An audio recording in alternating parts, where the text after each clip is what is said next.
ఈరోజు కూటమి ప్రభుత్వం అధికారంలోకి రావటం, ప్రజలందరూ కూడా సుఖ సంతోషాలతో ఉండటం, మా ప్రీతమ నాయకుడు, పోరాట యోధుడు, మరి 45 సంవత్సరాల రాజకీయ చరిత్రలో 4వసారి ముఖ్యమంత్రిగా ప్రమాణ స్వీకారం చేసిన ఏకైక నాయకుడు చంద్రబాబు నాయుడు గారు. అలానే జనసేన అధినేత పవన్ కళ్యాణ్ గారు, బీజేపీ కూటమి ప్రభుత్వం ఇవాళ వైకాపాని మట్టుబెట్టడం జరిగింది. మేము ఇవాళ ఈ జన్మదిన వేడుకలు ఇంత ఘనంగా జరుపుకోవటానికి కారణం చంద్రబాబు నాయుడు గారు ముఖ్యమంత్రి అయ్యారు.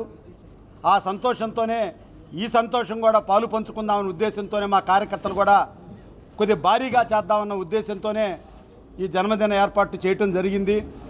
అలానే ఇక్కడికి నన్ను అభినందించడానికి వచ్చేసినటువంటి అందరికీ, ఎమ్మెల్యేలకి, మంత్రులకి, అలానే ఎంపీలకి, మా సహచర జెడ్పీటీసీలకి, అట్లానే నాయకులందరికీ కూడా పేరు పేరున ధన్యవాదాలు తెలియజేస్తా ఉన్నా.